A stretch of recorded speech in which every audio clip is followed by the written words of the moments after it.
Mais vous le prenez, vous l'enlevez, manu militari, devant ses enfants, traumatisant sa petite fille et ses enfants, et vous allez avec ce dernier dans une destination inconnue, le torturant de toutes sortes de façons.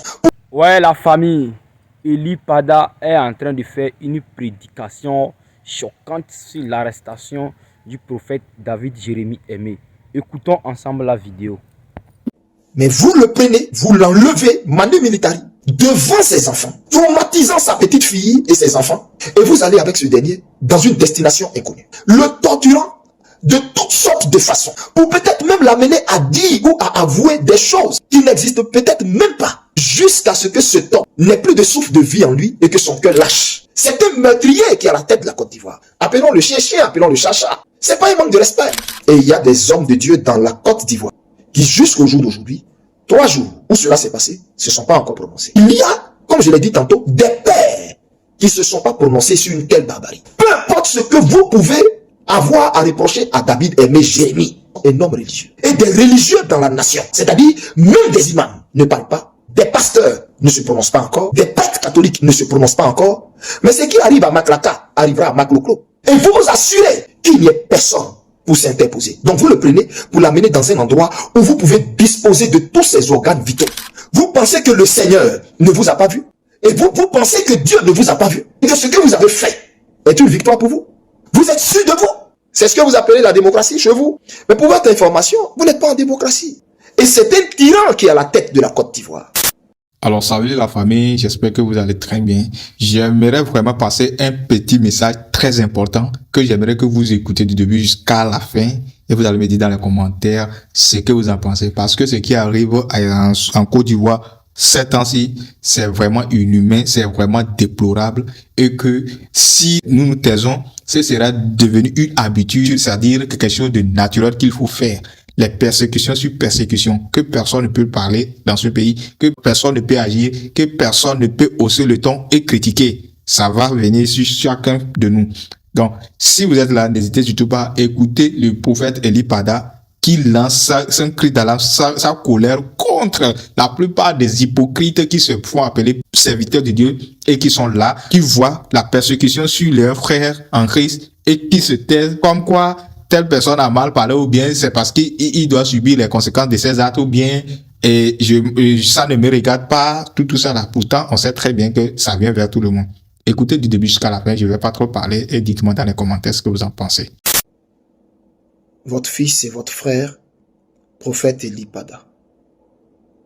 Que la paix de Dieu soit sur toute la communauté chrétienne. Que la paix de Dieu soit sur la Côte d'Ivoire. Je suis sorti ce soir pour m'adresser à toute la communauté chrétienne à la Côte d'Ivoire et également faire connaître l'oracle de Dieu par rapport aux différents événements qui ont eu cours dans notre nation ces 2 derniers jours. Et principalement le départ, sinon le rappel à Dieu de notre papa, notre dévancier, le papa prophète Jean-Marie Domoro. Et le deuxième événement qui a eu lieu il y a de cela, je crois, 2-3 jours, qui concerne l'enlèvement et la torture et la situation en ce moment plus que critique de notre frère prophète David Aimé Jérémie. Je vais commencer par la situation actuelle parce que je vais dire plutôt la situation la plus délicate. Vous savez, mon cœur est peiné. Peiné parce que la situation de notre frère David Aimé Jérémie est un manque est une situation qui ne devrait même pas laisser place au silence, qui ne devrait pas laisser place à la peur, qui ne devrait pas laisser place au mutisme, non seulement des Ivoiriens, mais de l'Église. Bien-aimés, bien-aimés, quand il s'agissait des déguerpis, je suis sorti. Quand il s'agissait de faire connaître la voix de Dieu concernant différentes situations, je suis sorti. Je ne suis pas un homme des réseaux sociaux. Je suis loin de cela. Je me tiens devant le Seigneur, mais la situation qui prévaut m'amène à sortir pour faire connaître la pensée de Dieu, la voix de Dieu. Mais avant, il faille que je me prononce en tant que prophète, c'est-à-dire en tant que frère dans le ministère, en tant que frère dans le Seigneur, également de David aimé Jérémie. Bien-aimé, je voudrais signaler que je ne connais pas l'homme. Je ne l'ai jamais vu et je ne crois pas non plus qu'il m'ait déjà vu physiquement, à part probablement sur les réseaux sociaux où il m'a vu et où je l'ai vu. Mais nous n'avons eu aucun contact, ni physique, ni d'aucune façon, ni même téléphonique. Jamais ça n'a eu lieu. Lui et moi, nous n'avons jamais parlé. Et quand je dis jamais, c'est jamais. Je ne le connais pas. Il fait ce qu'il a à faire. Il fait ce que Dieu l'a appelé à faire. Je fais ce que Dieu m'a appelé et m'a demandé de faire. Mais ça ne fait pas de nous des opposés. Ça ne fait pas de nous des concurrents. Mais bien au contraire, ça fait de nous des frères d'âme. Alors, il ne peut pas être dans cette situation. Et je vais rester dans le silence sans me prononcer sur ce qui s'est passé. Et par la suite, sans donner la pensée de Dieu sur ce qui s'est passé. Sans faire comprendre et aux auteurs et à la Côte d'Ivoire entière ce que Dieu pense de ce qui s'est passé. Alors, à ce que je sache, c'est vous qui dites tout le temps que la Côte d'Ivoire est un pays de droit. Peut-être que vous m'expliquerez ce que c'est que le droit, mais si c'est ce que vous avez fait à David aimé Jérémie que vous appelez le droit, mais je suis désolé, vous n'êtes pas un pays de droit. Vous n'êtes pas un pays de droit. Et c'est ce que le Seigneur a toujours crié. La Côte d'Ivoire est en pleine dictature. La Côte d'Ivoire n'est pas un pays de droit. C'est ce que j'ai toujours dit. La Côte d'Ivoire est en pleine dictature. La Côte d'Ivoire n'est pas un pays de droit.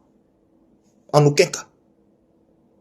Si c'est ça que vous appelez le droit, et si c'est ce que vous appelez un président est à la tête de la Côte d'Ivoire, nous ne sommes pas sous un mandat démocratique. C'est pas possible. Parce que ça ne se ferait pas en France. Ça ne se ferait pas en France, ni aux États-Unis, ni nulle part.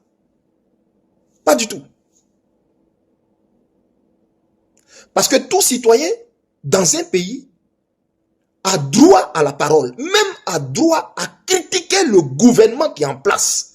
Pourquoi? Parce qu'il paye ses taxes, parce qu'il paye ses impôts, il paye ses redevances. En un mot, il participe à la vie et au développement de la nation.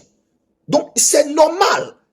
Il a son mot à dire sur la gouvernance de ses dirigeants. Il a son mot à dire sur toute situation, mais qui implique sa nation.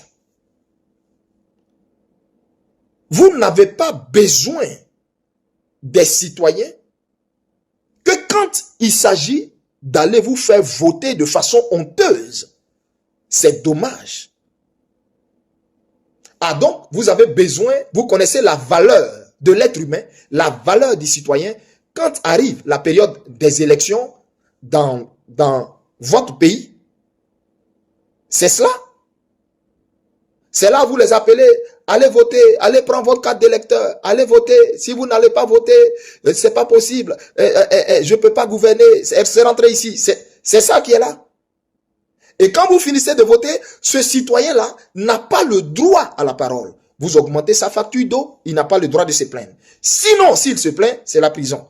Vous augmentez son sac de riz, il n'a pas le droit de se plaindre. S'il sac de riz, il n'a pas le droit de se plaindre. S'il se plaint, c'est la prison. Vous augmentez le prix du carburant, il n'a pas le droit de se plaindre. Vous êtes sérieux?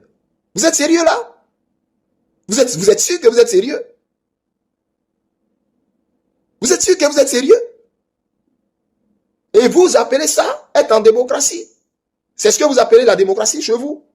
Ça? Mais pour votre information, vous n'êtes pas en démocratie. Vous vivez l'époque de la préhistoire. Vous n'êtes pas en démocratie. Et c'est un tyran qui est à la tête de la Côte d'Ivoire. C'est un meurtrier qui est à la tête de la Côte d'Ivoire. Appelons le chien chien, appelons le chat chat. C'est pas un manque de respect. Si tu es un voleur, comment est-ce qu'on doit t'appeler? Vous me répondez. Un voleur, comment est-ce qu'il s'appelle? C'est un voleur ou il s'appelle comment? C'est un nageur. Un voleur est un voleur. Un nageur est un nageur. Donc un dictateur est un dictateur. Un tyran est un tyran. Un meurtrier est un meurtrier.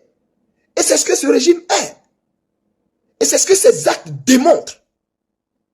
Et c'est ce que sa milice démontre.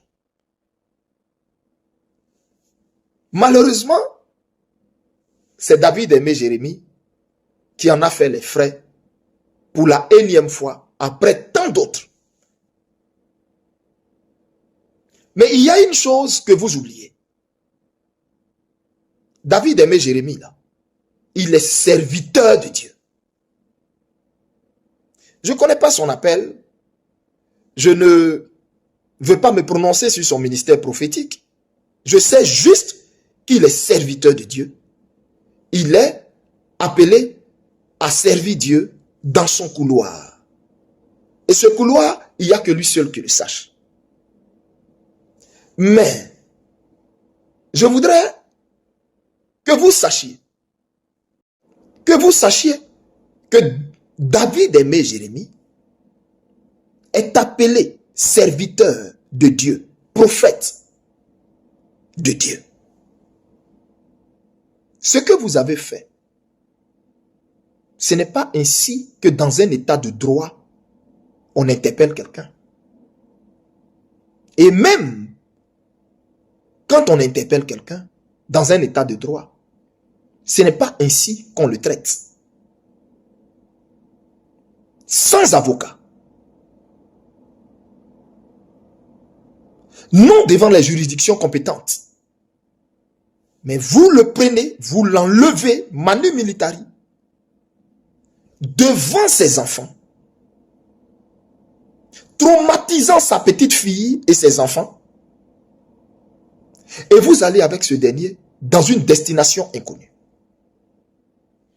Le torturant parce que c'est le mot, le torturant de toutes sortes de façons, pour peut-être même l'amener à dire ou à avouer des choses qui n'existent peut-être même pas. Le torturant jusqu'à ce que cet homme n'ait plus de souffle de vie en lui et que son cœur lâche. Et vous prenez ce monsieur, vous allez le jeter devant la préfecture de police et on prend ce monsieur pour l'envoyer dans un hôpital, menaçant tout le corps médical, leur demandant de bien lire et de bien répéter le script mensonger que vous voulez qu'ils disent. Et ça, vous appelez ça un état de droit. Et il y a des hommes de Dieu dans la Côte d'Ivoire qui, jusqu'au jour d'aujourd'hui, 3 jours où cela s'est passé, se sont pas encore prononcés. Il y a des personnes dans la Côte d'Ivoire, des pères C'est comme ça qu'ils se font appeler. Bien qu'il y en a certains que j'honore, que je respecte, éternellement, oh Dieu m'en est témoin. Mais, dans cette nation, la Côte d'Ivoire, il y a, comme je l'ai dit tantôt, des pères qui ne se sont pas prononcés sur une telle barbarie. Peu importe ce que vous pouvez avoir à reprocher à David Aimé Jérémie, peu importe ce que vous pouvez avoir à lui reprocher, peu importe son langage, sa façon de parler, peu importe ce que je suis en train de dire, même quand on attrape un voleur, le voleur là, a droit à une assistance, a droit à un avocat, a droit à un procès équitable en tant qu'être humain dans un état de droit. Ça, c'est pour un voleur. À plus forte raison, un homme religieux, un prêcheur, et des religieux dans la nation ne parlent pas. C'est-à-dire, même des imams ne parlent pas. Des pasteurs ne se prononcent pas encore. Des prêtres catholiques ne se prononcent pas encore. Mais ce qui arrive à Maklaka arrivera à Makloklo. Ce qui arrive à l'un arrivera à l'autre.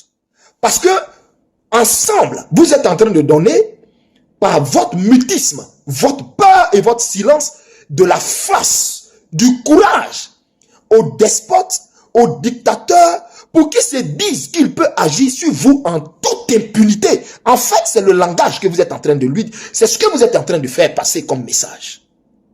Mais non. Mais non. Mais non. Il s'agit d'un homme religieux. Si on estime qu'il a fait outrage ou il a tenu des propos, on lui envoie une convocation en bon uniforme, on le prend, on l'envoie à la police, on l'interroge, on finit, on l'envoie en prison ou à la MACA, ou si vous voulez, vous le mettez en cabinet. Je ne sais pas moi, pour nécessité d'enquête ou quoi. Mais vous ne le prenez pas pour le torturer jusqu'à ce que ce monsieur n'ait plus souffle de vie en lui. Et vous vous assurez qu'il n'y ait personne pour s'interposer. Donc vous le prenez pour l'amener dans un endroit où vous pouvez disposer de tous ses organes vitaux. Et vous pensez que pendant que vous faites ça, alors que vous vous croyez seul, vous pensez que le Seigneur ne vous a pas vu? Vous pensez que le Seigneur ne vous a pas vu? La Bible dit, la fourmi noire, dans la nuit noire, sur une pierre noire, Dieu la voit. Et vous pensez que Dieu ne vous a pas vu? Vous pensez que Dieu ne vous a pas vu? Et que ce que vous avez fait est une victoire pour vous? Et vous pensez que cet acte-là, va rester impuni devant le Seigneur, le Dieu de l'univers? Vous êtes sûr de vous? Vous croyez tellement en vos fétiches, vous croyez tellement en vos chamans, mais vous savez, l'histoire est têtue. Vous avez quel fétiche que Pharaon? La sorcellerie que les gens pratiquent dans le monde aujourd'hui, là, les réseaux Illuminati et consorts maçonniques et autres, là, vous croyez que tout ça, ça tire son essence d'où? De l'Égypte ancienne. Donc vous avez quel pouvoir que Pharaon?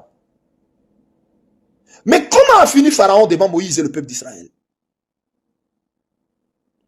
Dieu est lent à la colère. Il est lent à la colère. Pour quelle raison? Il est lent à la colère pour qu'il n'y ait plus de place à aucune intercession pour vous, comme c'était le cas pour Pharaon. Il a dit à Moïse, c'est moi qui endurcis le cœur de Pharaon. Toi, calme-toi. Je t'ai dit que tu as libéré mon peuple, non. Mais laisse-moi endurcir son cœur, parce que avant ça, je veux le frapper de 10 plaies violentes. Et la 10e, ça sera celle qui va l'achever. Là où Moïse pensait que ça allait se faire rapidement, la libération, Dieu est venu avertir Moïse pour dire, non, calme-toi, c'est moi qui endurcis son cœur, pour que mes oreilles soient sourdes à aucune prière pour cet homme. Et vous avez poussé le vice, Vous avez poussé le comble du péché et l'ignominie à son paroxysme. C'est-à-dire, non seulement vous tuez des gens qui vous ont voté, non seulement vous les privez de nourriture, c'est-à-dire ils sont en Côte d'Ivoire, ils ne peuvent pas parler. Le marché de la ménagère est vide, ils ne peuvent pas parler. Non seulement vous allez les chasser de leur maison, vous cassez leur maison en des temps pluvieux. Et tout ça, le Seigneur a continué d'être lent et à vous observer. Il ne parlait toujours pas. Vous muselez tous les opposants politiques. Le Seigneur est là, il ne parle toujours pas. Vous tuez tous ceux qui sont dans l'armée ivoirienne. Le Seigneur est là, il ne parle toujours pas. Le comble du comble, vous vous êtes maintenant donné pour mission de pourchasser les prophètes et de prendre les prophètes et les tuer. C'est-à-dire les battre à mort et les tuer. Parce que d'après vous, vous pensez que peut-être leur sang va aider à des rituels d'inversement. Est-ce que vous là, vous êtes sûr que vous avez tout votre sens? Vous êtes sûr que vous avez tout votre sens? Vous êtes sûr que vous avez tout votre sens?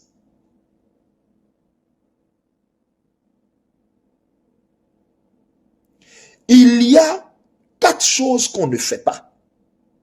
Quand on a le pouvoir, je vais vous le dire avant maintenant de vous donner avant de vous donner la pensée de Dieu pour ce que vous avez fait. Écoutez-moi bien. Il y a 4 choses qu'on ne fait pas quand on est un homme de pouvoir. Quand on est un homme de pouvoir, il y a 4 choses qu'il ne faut jamais faire. Écoutez maintenant ce grand secret. La première chose, ne touchez pas aux hommes de Dieu dans une nation. Ne versez pas le sang d'un homme de Dieu dans une nation. Tous vos pasteurs corrompus, vos pasteurs maçonniques et sorciers qui sont avec vous là, ils vous disent pas ça. Que le sang d'un homme de Dieu qui coule sur une nation, du moins qui pasteurs corrompus là, ne vous disent pas que le sang de ces hommes de Dieu est la pire des malédictions qui puissent exister sur le sol de cette nation. Et pour le pouvoir qu'il a fait, ils ne vous enseignent pas ça. Ils ne vous disent pas ça. Ou bien ils prennent seulement votre argent. C'est tout ce qu'ils font. C'est de prendre seulement votre argent. De manger et rouler carrosse. Et vous leur donnez des passeports diplomatiques. Et ils vous mentent à longueur de journée pour vous dire Dieu est avec vous. Dieu n'est plus avec vous. C'est pour ça que vous cherchez à tuer les prophètes. C'est pour ça que vous cherchez à tuer quelqu'un. Mais vous vous leurrez. Dieu n'est plus avec vous. C'est pour ça que Draman, tu vois tous les démons et les entités que tu vois chaque jour. Et tu sais, et je sais. Et ton équipe sait. Dieu n'est plus avec vous. Et vous confondez sa lenteur pour de la faiblesse. Non. Dieu voulait que vous poussiez votre péché à son paroxysme. Dieu voulait que vous poussiez votre péché à son paroxysme. Pour qu'il n'y ait plus de fenêtres de négociation spirituelle ou de fenêtres d'investissement pour vous. Et c'est là que vous êtes arrivé. C'est-à-dire que vous avez franchi la ligne rouge en versant le sang d'un homme de Dieu. Par mes propos, je ne suis pas en train d'insinuer si l'homme de Dieu est mort ou pas. Je garde pour moi ce que le Saint-Esprit personnellement m'a révélé, qui m'a amené à sortir. Je garde ça pour moi. Vous comprenez? Mais je bénis Dieu parce que je sais que Dieu a sa main sur lui. Maintenant, Dieu seul décide pour tout homme. Dieu seul sait toutes choses. Dieu seul sait toutes choses. Mais je dis, un homme de Dieu que vous avez blessé ou que vous avez je ne sais pas quoi, mais dont le sang a touché le sol de son pays, dans lequel son nombril est enterré. Vous êtes sérieux? Vous savez ce que vous avez attiré sur vous? Vous savez? Vous savez ce que vous avez attiré sur vous? Et vos pasteurs, vos menteurs, vous excitent votre colère. C'est-à-dire, du moins, excite votre... il vous leurre. Ce que vous avez fait est très grave. C'est très grave. C'est très grave. Le Seigneur dit dans sa parole que nul ne touche à mes coins. C'est pas une supplication, hein, ce verset. C'est un impératif, c'est un ordre que Dieu donne à l'humanité. Faites tout, hein, mais que nul ne touche à mes coins. Il y a une ligne qu'il ne faut pas franchir dans la vie. Premier, je vous l'ai dit, les hommes de Dieu. Deuxième, les orphelins. Parce que Dieu dit, je suis le père des orphelins. Troisième, les veuves. Parce que Dieu dit, je suis le mari de la veuve. Quatrième, l'étranger dans un sol, dans un territoire. Quand quelqu'un est étranger dans un pays, arrangez-vous. Arrangez-vous pour ne pas faire du mal à cet étranger. Sinon, vous attirez la malédiction sur toute la nation. Et depuis que vous êtes venu au pouvoir, vous persécutez les étrangers. Or, vous aviez dit que vous veniez au pouvoir pour les mêmes étrangers-là. Vous avez versé le sang de certains étrangers dans vos mêmes géoles-là. Vous avez versé le sang de certains citoyens et ressortissants étrangers tués que vous avez fait passer d'après vous pour des suicides. En un mot, vous attirez la malédiction chaque jour sur la terre de la Côte d'Ivoire. C'est-à-dire, non seulement cette malédiction va vous balayer de façon imminente vous-même, mais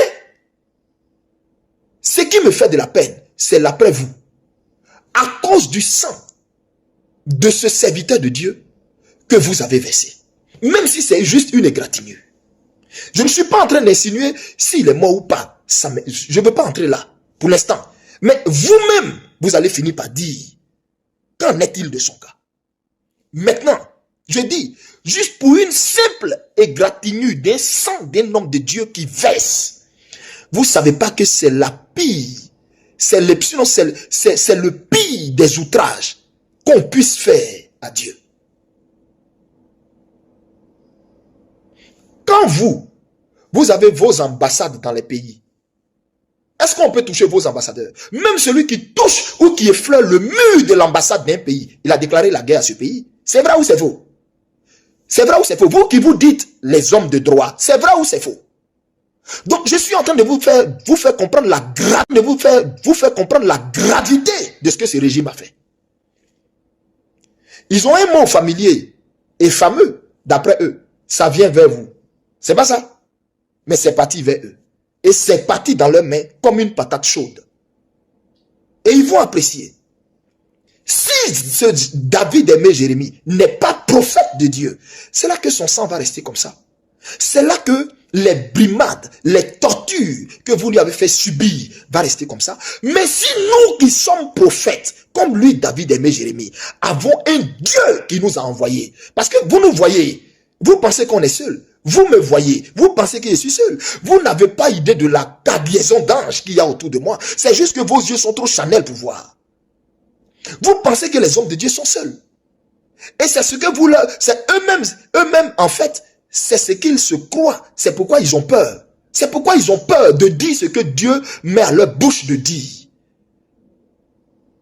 Mais quand tu es un enfant de Dieu et tu es certain de ton salut, la mort est pour toi un gain. La vérité, tu ne la travertis pas en mensonge. On est dans un pays où pour que quelqu'un soit tranquille, il a trois conditions. La première, soit de se corrompre et d'être avec vous.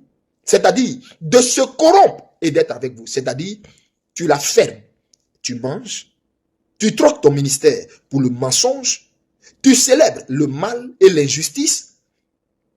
Diable. C'est à cette seule condition que les hommes de Dieu de votre pays peuvent avoir la paix. Soit se corrompre. La deuxième chose, soit il part en exil. S'il est en exil, ok, c'est là que il peut peut-être espérer, voilà, continuer de dire ce qu'il a dit. Ou alors la troisième chose, c'est d'aller en prison. Vous êtes sûr que vous êtes vraiment sérieux?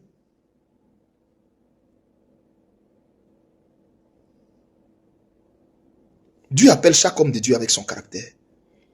Je ne vais pas juger le prophète David Aimé Jérémie. Ça ne m'intéresse pas. Lui qui l'a appelé va s'en occuper. Peu importe ce que vous lui reprochez ou vous croyez qu'il l'a dit. Vous venez de signer votre arrêt de mort. Vous venez de signer votre arrêt de mort. Parce qu'il y a des choses qui sont sacrées devant Dieu qu'on ne touche pas. Les oins de Dieu. L'orphelin. La veuve. L'étranger sur ton sol. C'est 4 choses. Et vous venez de toucher ce qui en est le summum. Vous venez de toucher ce qui en est le summum. C'est pourquoi ainsi parle le Seigneur. Votre ruine sera soudaine, brusque, et vous n'allez rien voir venir. Et ça va vous choquer. Au point où ça va faire le chou gras de tous les médias. Qu'est-ce qui vous fait mal? Qu'est-ce qui vous effraie tant? Je dis, Alassane Draman Ouattara, tu ne mourras pas d'une mort normale. Tu vas être pris. Ce que j'ai dit là, tu ne comprends pas. Tu vas être pris. Je sais de quoi je parle. Hein. Tu vas être pris. Regarde dans mes yeux. Je te dis, tu vas être pris. Ça fait combien d'années je répète ça? Vous m'avez vu changer? Quand tout le monde disait que tu étais mort, tu étais mort, tu étais mort. Dieu m'a amené jusqu'à chez toi. 2 fois. Je suis revenu de là. Et je leur ai dit, tu n'as rien. Voici ce que tu as. On t'a pas vu? Est-ce qu'on t'a pas vu? Ce que j'ai dit là, c'est pas accompli. C'est moi qui t'ai dit, tu vas être pris. Et c'est ce que j'ai dit là, tu comprends? De toute façon, j'ai dit, le PDCI Edia va être frappé par un deuil. Ils vont rien voir venir. Ça va surprendre tout le pays. C'est comme ça que je t'informe que tu vas être pris. Tu comprends pas ce que je t'ai dit? Tu vas être pris. Pour la dernière fois, je te le répète, tu vas être pris. Et tu vas pisser sur toi. Pourquoi je te dis ça avec une telle certitude? Mais parce que j'ai vécu ça.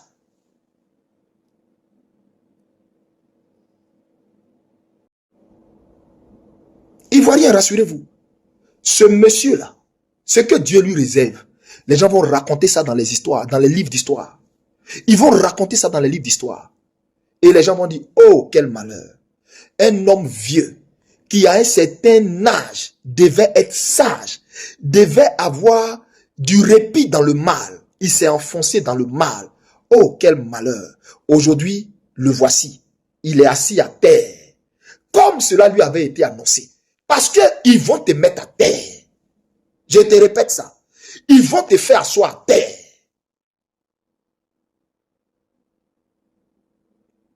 Et la caméra va zoomer sur ton anatomie pour voir toute ton urine. Tellement tu vas trembler de peur devant ceux qui vont te prendre. Tu comprends? Comment tu étais habillé là? J'ai vu. Comment ta femme était habillée? Et puis elle tremblait là? J'ai vu. Comment ton frère était habillé là? J'ai vu. Ce buveur de sang là, comment il était habillé là? J'ai vu. Lui, je lui ai sorti une parole. Je lui ai dit, caleçon que tu veux porter, il est trop gros pour toi. Tu n'as pas ce qu'il faut pour caleçon ça là. Tu es dans tes rêveries. Tu ne vas jamais t'asseoir sur ce que tu convoites là. Tu ne vas jamais t'asseoir dessus. Je suis Eli Pada. Je suis Eli Pada. Je suis Eli Pada. Peut-être que vous ne comprenez pas bien. Je suis Eli Pada.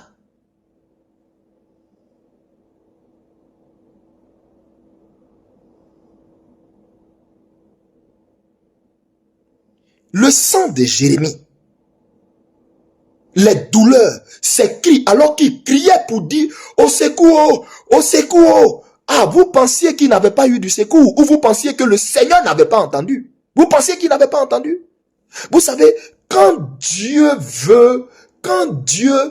veut faire taire toute forme d'intercession possible pour quelqu'un là, il le pousse à une faute qui est impardonnable. Et c'est ce que vous avez fait là.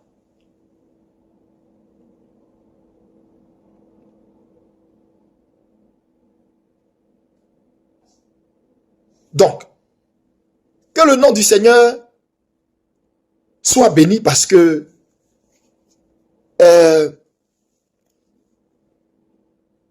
nous avons un Dieu qui est juste et qui venge ses serviteurs. Je voudrais ici apporter mon réconfort à la famille, à l'épouse, aux enfants, à l'église, à l'assemblée de David Aimé Jérémie. Fortifiez-vous et restons dans la prière. Je voudrais également appeler la communauté chrétienne de dénoncer la barbarie qui a eu lieu sur ce frère. Je dis, si on n'est pas d'accord avec quelqu'un, on n'est pas d'accord avec son caractère, ce n'est pas une méthode. Ce n'est pas une méthode. Il n'y a rien qui est éternel. Il n'y a rien qui est éternel. Aucun pouvoir n'est éternel, à part celui du Dieu que Jérémie sert, qui est éternel. Mais il n'y a aucun pouvoir qui est éternel. L'histoire nous l'a démontré. Donc pourquoi vous croyez que le vôtre là, il peut être éternel? C'est un non-sens. Assoyons-nous et puis regardons.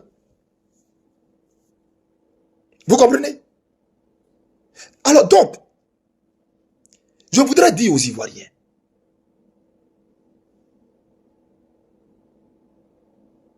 Dieu, le Dieu tout-puissant, essuiera vos larmes, vengera votre douleur, vengera vos pleurs. Mais s'il y a quelque chose à condamner, ne restez pas silencieux. Ne vous référez pas à un torchon produit par un soi-disant procureur qui ne connaît même pas son sort. Ne me poussez pas à dire beaucoup de choses. Ne me poussez pas à dire beaucoup de choses. Il ne connaît même pas son sort. Ne me poussez pas à dire beaucoup de choses.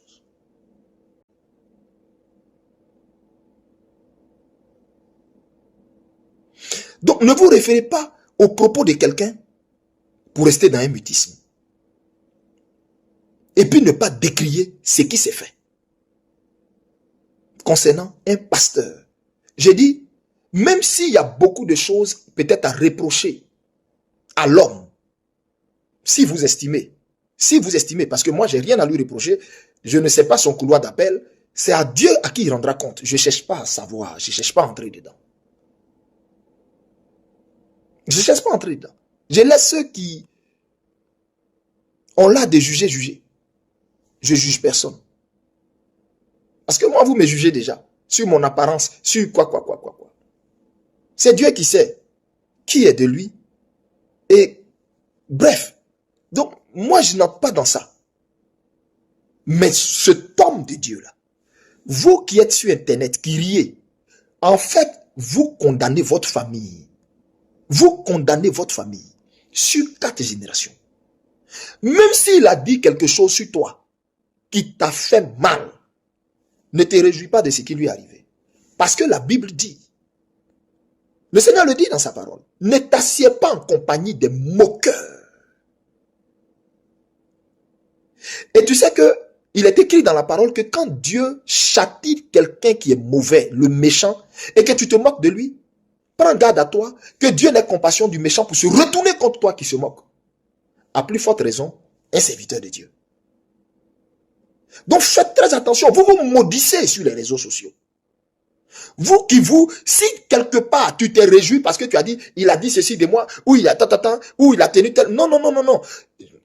Je dis bien, aucun homme de Dieu n'est parfait. Donc l'homme de Dieu n'est pas parfait. Est-ce qu'il y a des choses à redire le concernant? Dieu seul sait. On se comprend? L'homme n'est pas parfait. La preuve, toi-même, tu n'es pas parfaite. Tu n'es pas parfait. On est d'accord? C'est comme ça, il n'est pas parfait. Il n'aurait peut-être pas dû faire ou dire ou quoi. Ce qu'il a fait comme tu le penses, c'est toi qui vois. Mais je vais juste te dire, l'homme n'est pas parfait. Dieu n'a pas appelé un homme parfait. Dieu a appelé un homme avec ses défauts. Et c'est lui qui parfait toutes choses. Est-ce qu'il est un homme de Dieu? Oui. Alors, abstiens-toi de te réjouir de ce qui lui est arrivé. Tu as maudit ta famille. C'est moi, Eli Pada, qui te dit ça. Il faut écrire, puis tu vas garder ça. De la même façon que j'ai dit, Ouattara va être pris là. Vous avez ri de moi. Vous avez raconté plein de choses. Oh, faux prophète, oh, faux prophète. On saura. Dieu dira, si je ne viens pas de lui, si je ne parle pas en son nom, Dieu le dira. À lui seul soit toute la gloire. Je ne cherche rien pour moi. Tout pour Jésus-Christ. Mais il me fallait me prononcer sur ce qui s'est passé. S'il y a des hommes de Dieu dans le pays qui ne peuvent pas sortir pour dénoncer ça, qui ne peuvent pas sortir, et je m'adresse à vous, les frères, les collègues, les pasteurs, les pères, sortez, ne vous limitez pas qu'au stylo, sortez pour condamner ça. C'est l'église évangélique qui est en danger. C'est l'église évangélique qui est en danger.